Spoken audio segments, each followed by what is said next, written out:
Welcome back to another episode. Today's topic is gratification. What are you thankful for? That's essentially what the whole idea of gratification essentially is. In a nutshell, being appreciative of the benefits received. So usually when you receive something, you're happy about it, right? But it's not always something that's physical. Sometimes it's just an experience or whatever it is. You're just thankful that it actually happened and that you were able to take part in it, right? So that's what gratitude essentially is. But there's a little bit more to it than that. It's a mindset, right? So remember, a mindset is taking your mind and your emotions and it's essentially the dance between the two. And gratification actually plays a role within that, combining the two being a mindset. And it's a mindset when it comes to perspective or the way in which you actually see the world. And it becomes a mindset in that you have a tendency to see opportunity in place of challenges and problems. So instead of, let's say, looking at something that someone else would see as, let's say, a challenge or a problem, you see an opportunity or something that is worth solving or worth addressing, right? So in doing that, or let's say even receiving that, you're grateful for it. So let's say there might be a challenge and someone just be like, oh no, I'm not interested in doing that. That's too much work. That's too hard, right? But you look at it as, well, you know what? If that's done, that's going to solve a big problem.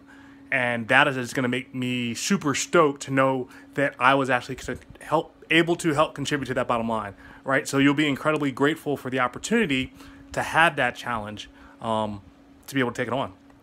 So that's why gratification is a mindset. So just like any mindset, there are rules of engagement. How do you actually use it to your advantage? Well, let's break it down a little bit further. So when do you actually use gratification? Well, gratification is something that you can receive, and it's also something that you can give. And usually when you give it, it's in the form of feedback. And in either case, there's an idea of the timing. So if it happens soon after, let's say, an experience or an event, that's called instant gratification.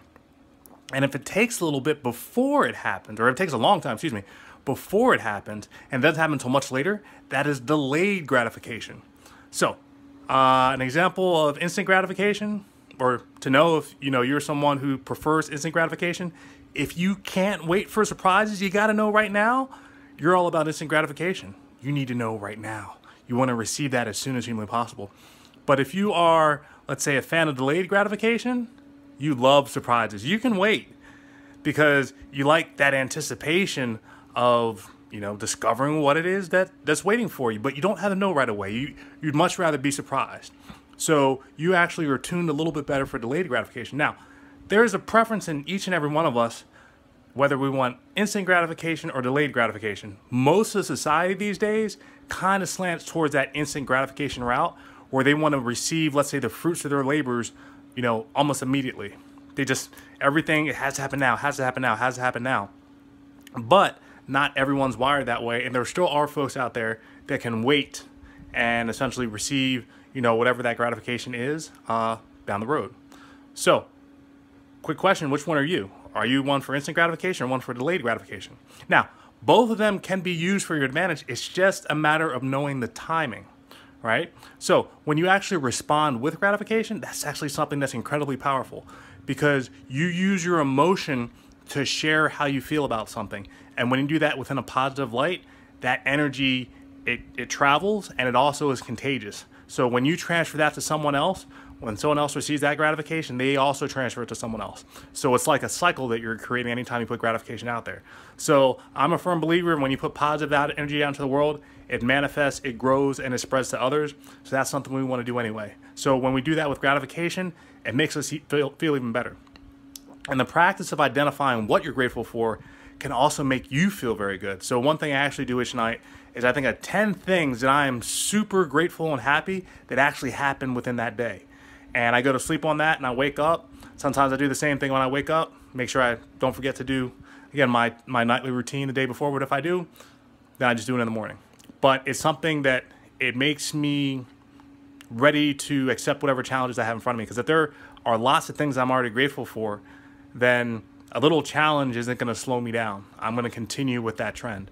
And so I try to, make the scales overwhelmed on the side of gratitude so that anything that, does come my way that's a challenge, I still have more gratitude than anything else.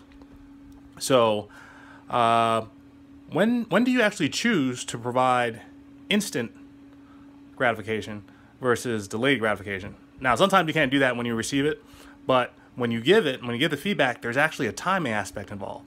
And believe it or not, good coaches and good teachers are very well attuned on when to actually provide that. And so in some cases, it could be really good to provide that instant feedback. Let's say if someone's feeling down and they need to pick me up, right? So that instant gratification is something that can completely change your mood around very quickly. So that's where an instant gratification aspect or instant gratitude can help someone right in the moment. But in other cases, you might see that someone's struggling with a challenge, but they don't necessarily need that gratification right away. It can be delayed. So it's like, you know what? Sometimes people have to go through the struggle. Sometimes that's a healthy thing to do because maybe the struggle's not that big, or maybe they're so close that when they actually get over the hump, they realize that they were able to do a lot more when they had a positive attitude. And when people can do that for themselves, that can propel them to do some amazing and incredible things. And so some examples that I want to make sure I share with you today are what I do to work with my kids, my friends, to show them instant gratification or delayed gratification. So with my daughter, for example, she just lost her tooth yesterday. And I talked with her and we discussed and tried to figure out what she wanted. And she wanted a rainbow unicorn lovey. Not really sure what a lovey was at first, but I asked her to explain that to me. And she told me that it was a stuffed animal, right? So we were able to find one. We found the color that she wanted and everything else. The only challenge was it wasn't available. So the tooth fairy had to leave her a note essentially saying that, hey, you know, that item was too big for me to bring through your door that you left for, you know, dropping off the tooth. You have a little door up in the window or in the wall where the tooth fairy comes in and out. She's like, I couldn't get it through that door, so I'm gonna have to mail it to you. So, you know, the folks that can actually ship stuff, they're gonna take over that role, right? So she wasn't able to get her gift the very next day, which I remember usually the tooth fairy comes in one night and leaves you your gift, but she'll be able to get it a few days down the road. So if I asked her, it's like, hey, is that okay for you? You know, is it gonna be a problem? She's like, no. But she's so super happy and excited that her lovey will arrive in a couple days. So that's an example of delayed gratification.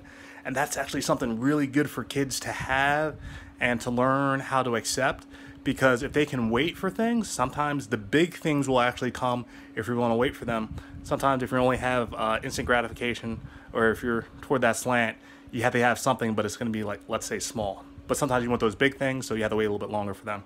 Just in her case, right? So that actually worked out well.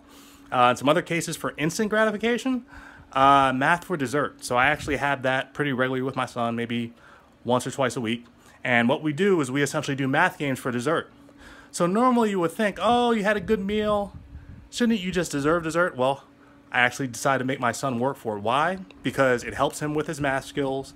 I give him some challenging word problems, and he gets to see how he does. Now, the thing that's beautiful about that exercise is that sometimes he doesn't do well. So he's got to kind of like live with that experience that, oh man, I didn't get dessert the other night. It's like, oh man, I wanted it so bad, right? So it makes him do more, have a better process when it actually comes to solving his math problems. And that really helps because that's something he does to himself. I don't even have to do it. The stage sort of kind of does everything for me. And so he'll come back in and he's like, I'm going to crush it this time. He'll double check his math. He will make sure that he's just in a different mindset to make sure that he can actually solve everything in front of him. And that's super important. And that's what I do with my kids. Now, I don't just do it with my kids. If you know me, I do it with everybody, right? So includes friends as well. So one thing I actually do that I really enjoy are escape rooms. Why? Because escape rooms challenge you for about an hour's time with some ideas that you may not have a clue about. So you had to ask for the help of your friends. You might have to ask for help as far as clues to get you to the next step.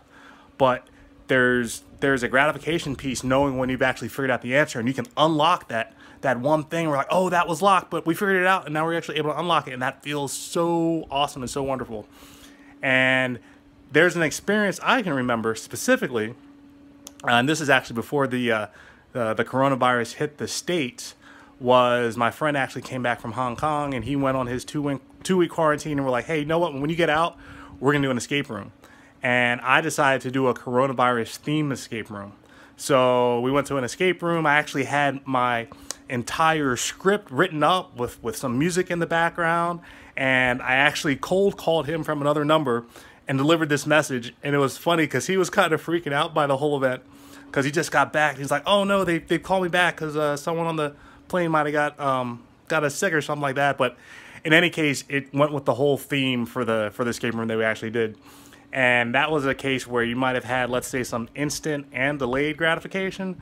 The instant piece was we got to solve the challenges and he figured out how the locks worked, but kind of in the back of his mind, he's thinking, oh man, what's kind of going on with this whole event? But we gave him the whole debrief afterward and told him that went with the escape room itself, not with his trip back from Hong Kong. But that was an example of he didn't know what to think, right? He didn't know if it was a game or if it was real life, and that it just worked out that way. That's not really what I was looking to create, but it gave him an appreciation for just being healthy, for getting out and being able to do an activity with us, and just enjoying life, right? Like, that's really what gratitude is. It's like you're enjoying life and you share that with other folks. So I do that with my friends. I'm actually going to be putting that together again, another escape room, but I still have to post some results from the most recent one, which I think you'll actually appreciate. So definitely stay tuned for that. But gratification is just something that's that important, and it's what you need and it's what everyone needs. And your ability to share it means that you're bringing it into the world, and we definitely need more gratification, especially these days. So I hope you enjoyed this lesson on gratification and can't wait to talk to you more on the next one. Bye.